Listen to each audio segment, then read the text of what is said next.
കഥ പറയാട്ടോ. ഭഗവാന്റെ കാരുണ്യത്തിന്റെ കഥയാണ്. ഇത് ശരിക്കും നടന്നൊരു സംഭവമാണ്. ഇവിടെ ഗുരുവായൂരടുത്ത് ധനികരായിട്ടുള്ള ദമ്പതിമാരുണ്ടായിരുന്നു. അപ്പോൾ ഇവരെല്ലാ ദിവസവും ഭഗവാനെ കാണാനായിട്ട് വരും, തൊഴാനായിട്ട് വരും. അങ്ങനെയാണ് ഇവർ ജീവിച്ചിരുന്നത് കേട്ടോ. ഭഗവാന്റെ നല്ലൊരു ഭക്തരായിരുന്നു രണ്ടുപേരും. അങ്ങനെ ഇരിക്കും ഇദ്ദേഹത്തിന് വാതരോഗം വന്നു. വാതരോഗം വന്നപ്പോൾ ചികിത്സയൊക്കെ ചെയ്തു, പക്ഷെ മാറുകയൊന്നും ചെയ്തില്ല കേട്ടോ. അങ്ങനെ ഇദ്ദേഹം നാരായണീയം വായിക്കാനായിട്ട് തുടങ്ങി. നാരായണീയം വായിച്ചു കഴിഞ്ഞാൽ എല്ലാ തരത്തിലുള്ള അസുഖങ്ങളും മാറും, അങ്ങനെയാണല്ലോ പറയാം. അപ്പോൾ ഇദ്ദേഹത്തിന് നടക്കാൻ പോലും സാധിക്കില്ല കേട്ടോ, കിടന്ന കിടപ്പിലാണ്. അപ്പോൾ ഈ പത്നി മാത്രമാണ് ഭഗവാനെ തൊഴാനായിട്ട് വരുള്ളൂ, പ്രദക്ഷിണം വെക്കാനൊക്കെ ആയിട്ട് വരുള്ളൂ. അപ്പോൾ എപ്പോഴും ഇവരുടെ മനസ്സിലുള്ള പ്രാർത്ഥന എന്താണെന്ന് വെച്ചാൽ, ഭഗവാനെ എൻ്റെ ഭർത്താവിൻ്റെ അസുഖം ഒന്ന് മാറ്റി തരണേ, അങ്ങനെ ഒന്ന് പ്രദക്ഷിണം വെക്കാവുന്ന ഒരു രീതിയിലേക്ക് ആക്കി തരണേ എന്നാണ് എപ്പോഴും പ്രാർത്ഥിക്കുക. ഇദ്ദേഹത്തിനാണെങ്കിലും എല്ലാ സുഖ സൗകര്യങ്ങളും ഉണ്ട്, പക്ഷെ അസുഖം മാറണില്ല. ഭഗവാനെ കാണാതിരിക്കുകയല്ലേ ചെയ്യുന്നത്. ആ ഒരു വിഷമാണ് അദ്ദേഹത്തിന് ഏറ്റവും കൂടുതൽ ഉണ്ടായിരുന്നത് കേട്ടോ. അങ്ങനെ ഈ പത്നി പ്രാർത്ഥിക്കുകയാണ് ഭഗവാന്റെ അടുത്ത്, എന്തെങ്കിലും ഒരു വഴി ഭഗവാൻ ഞങ്ങൾക്ക് കാണിച്ചു തരണേ എന്ന് തന്നെ പ്രാർത്ഥിക്കുക കേട്ടോ. അങ്ങനെ ഇരിക്കുന്ന സമയത്ത് ഇങ്ങനെ അലമാരിയൊക്കെ ഒതുക്കി വെക്കൂലോ, അപ്പോഴാണ് ഇവരുടെ കൈവശം കുറച്ച് സ്വർണ്ണാഭരണങ്ങളൊക്കെ ഇരിക്കുന്നത് കണ്ടത്.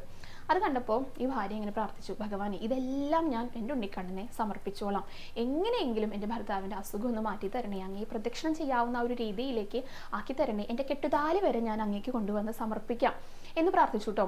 അങ്ങനെ പ്രാർത്ഥിച്ചതിന് ശേഷമാണ് ഇദ്ദേഹത്തിൻ്റെ അടുത്ത് വന്ന് പറഞ്ഞതും, ഞാൻ ഇങ്ങനെ പ്രാർത്ഥിച്ചിട്ടുണ്ട്, അതിൽ വിരോധമൊന്നും ഇല്ലല്ലോ എന്ന്. അപ്പം അദ്ദേഹം പറഞ്ഞു, എന്ത് വിരോധമുള്ളത്, നമ്മൾ മരിച്ചു പോകുമ്പോൾ ഇതൊന്നും നമ്മൾ കൊണ്ടുപോകില്ല, എല്ലാം ഉണ്ണിക്ക് കൊടുത്തോളൂ, എൻ്റെ കയ്യിലുള്ളതും, അദ്ദേഹത്തിൻ്റെ കയ്യിൽ മോതിരമൊക്കെ ഉണ്ടായിരുന്നു, ഇതും ഉണ്ണിക്ക് കൊടുത്തോളൂ എന്ന് പറഞ്ഞിട്ട് ഈ ഭാര്യയെ ഏൽപ്പിച്ചു.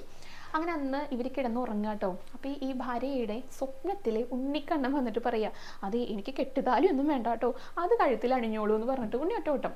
അങ്ങനെ ഉണർന്നു നോക്കിയപ്പോഴാണ് മനസ്സിലായത് സ്വപ്നാണെന്നേ. അങ്ങനെ വേഗം ഭർത്താവിൻ്റെ അടുത്ത് പറഞ്ഞു, ഉണ്ണി ഇങ്ങനെയാണ് പറഞ്ഞത്, താലി വേണ്ടാന്നാ പറഞ്ഞതെന്ന് പറഞ്ഞു. എല്ലാം ഭഗവാന്റെ ഇച്ഛയാണെന്ന് പറഞ്ഞിട്ട് ആ താലി പിന്നെയും കഴുത്തിൽ ചാർത്തി കൊടുത്തു ഈ പത്നിക്ക്.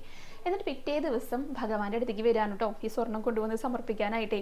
എന്നിട്ട് സമർപ്പിച്ചു, ഭഗവാനെ നന്നായി പ്രാർത്ഥിച്ചു. മേൽശാന്തിയോട് പ്രത്യേകം പറയുകയും ചെയ്തു, താലിയും കൂടെ ഞാൻ വെച്ചിട്ടുണ്ടായിരുന്നു, പക്ഷെ ഉണ്ണി വന്നിട്ട് സ്വപ്നത്തിൽ പറഞ്ഞു ഇത് വേണ്ട, അത് കഴുത്തിൽ അണിഞ്ഞോളൂ എന്ന് പറഞ്ഞു. അങ്ങനെ അദ്ദേഹം പറഞ്ഞു, ഭഗവാന്റെ ഇച്ഛയല്ലേ, അതേപോലെ ചെയ്തോളൂ എന്ന് പറഞ്ഞിട്ട് തൊഴുതിറങ്ങി വീട്ടിലേക്ക് എത്തിയപ്പോൾ അകത്ത് കിടക്കായിരുന്നു ഇദ്ദേഹം പൂമുഖത്ത് വന്നിരിക്കണു. ഇതെന്താ അതിശയം എന്ന് വെച്ച് ചോദിച്ചപ്പോൾ പറയാണ്, ഒരു ഉണ്ണി വന്നിട്ട് നടക്കൂ നടക്കൂ എന്ന് പറഞ്ഞിട്ട് ഇങ്ങനെ ഉണ്ടി തള്ളി കൊണ്ടുവന്നിരുത്തിയതാണെന്ന്. ആ സ്ത്രീയുടെ കണ്ണൊക്കെ നിറഞ്ഞു പോയിട്ടോ. ഭഗവാന്റെ കാരുണ്യം കൊണ്ട് ഭഗവാൻ അവരെ നമസ്കരിച്ചു.